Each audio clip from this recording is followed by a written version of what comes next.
There's a lot going on, but let's start with Ukraine. Okay. So the ceasefire is not supposed to take effect until midnight Saturday, but Yes. it does not appear that the run-up to this is that since the deal was done and ahead of the ceasefire, it looks like things are just getting worse. And I'm just wondering what the administration thinks. Is this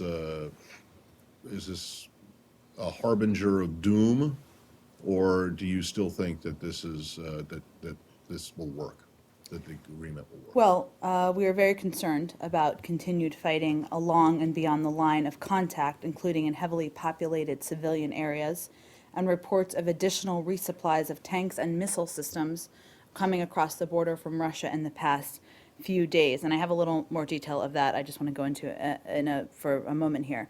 The Russian military has deployed a large amount of artillery and multiple rocket launcher systems around Debaltseve, where it is shelling Ukrainian positions.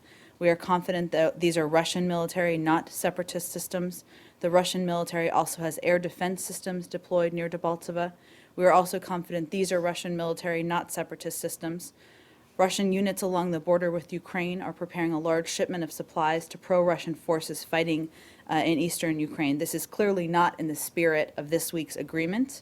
All parties must show complete restraint in the run-up to the Sunday ceasefire, including an immediate halt to the Russian and separatist assault on Debaltseve and other Ukrainian towns.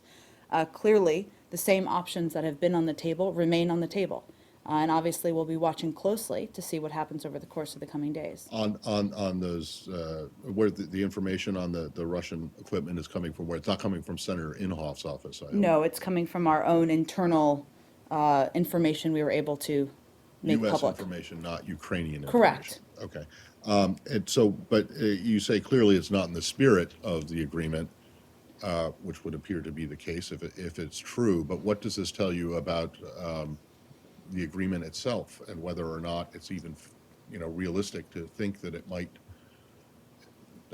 produce what it's supposed to produce? Well, there's no question, Matt, that actions, not words, are what will determine whether the agreement will produce what it's supposed to produce. So Well, from what it you've technically seen so starts. far- It technically starts at midnight on Saturday night.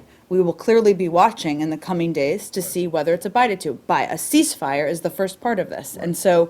Obviously, we're leading up to it, but these actions are certainly concerning and do violate the spirit of the agreement. Right, but from what you've seen so far, do you have, yesterday people were talking about the glimmer of hope. This is it's a potential step forward, a potentially significant step forward.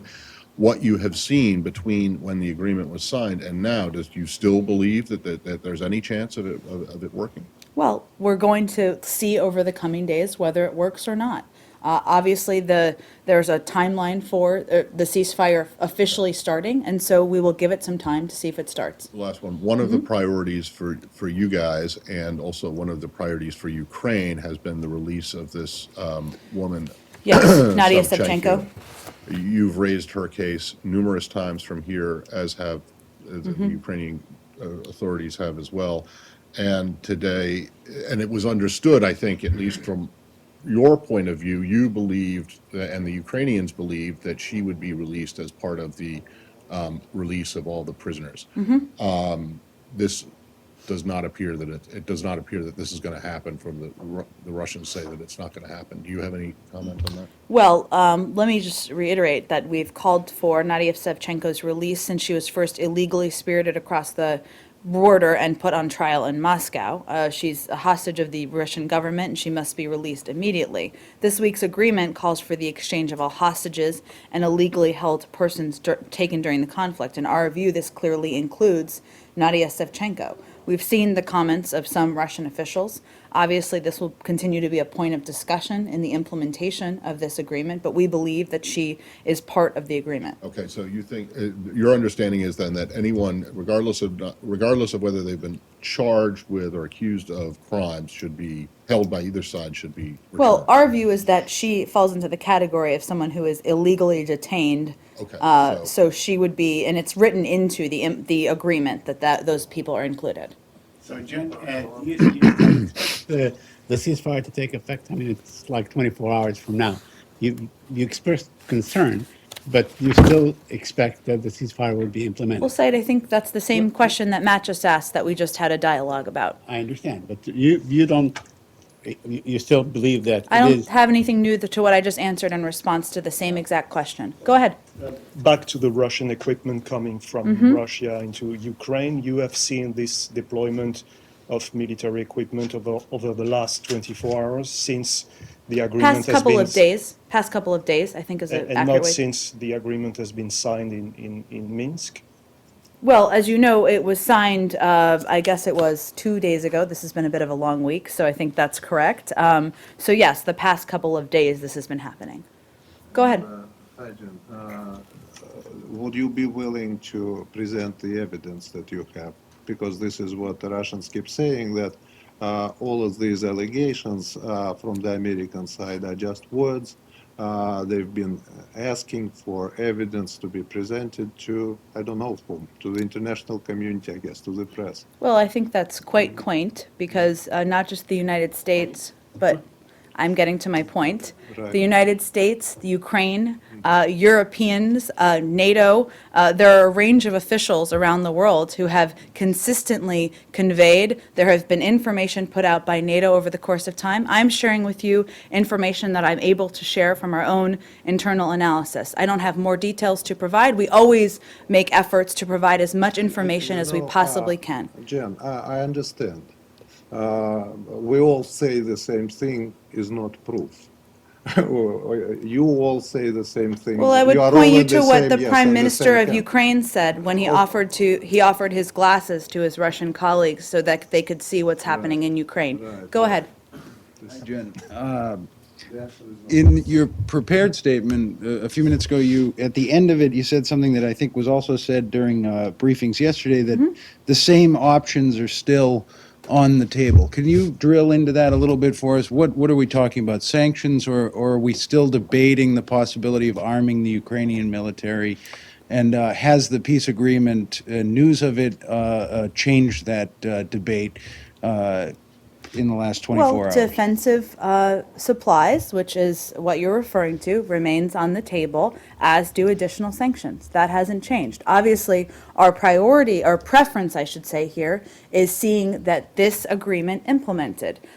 We believe that the document signed in Minsk this week is it's called an implementation plan for the Minsk agreement, and that is something that we believe can be implemented. There are specific steps in there that should be implemented, but we will be watching closely, and obviously we continue to have discussions about appropriate assistance. Is there still a possibility that those defensive supplies could go to the Ukrainian military even if the peace process and the ceasefire works during the weeks ahead? Well, if the ceasefire works and it's being implemented, I think it's obvious we would calibrate what we would do. But let's talk about it and see where we are in a couple of days. Thank you. Jen, I wanted to follow up on another point made by Matt about this Ukrainian lady.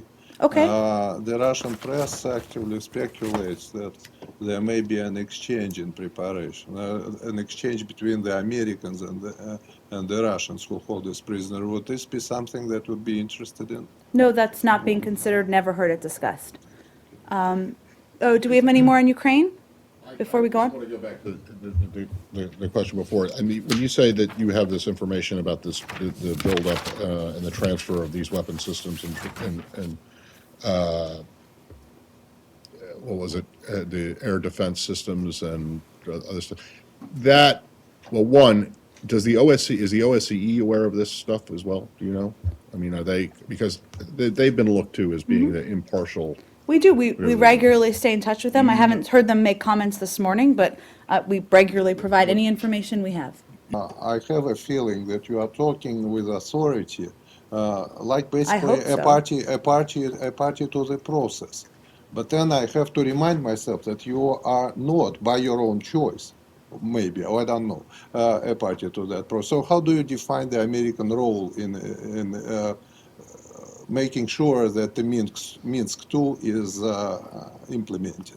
Well, as you know, it's not any one country who will implement. It's the OSCE. We certainly support their efforts. We have seen the paper, we've reviewed the paper, we've been in close touch with our European partners and a range of officials who have been engaged in the negotiations. So I would say we're deeply and will continue to be deeply involved in this process. Can we go to Go ahead. Syria? Sure. Today, the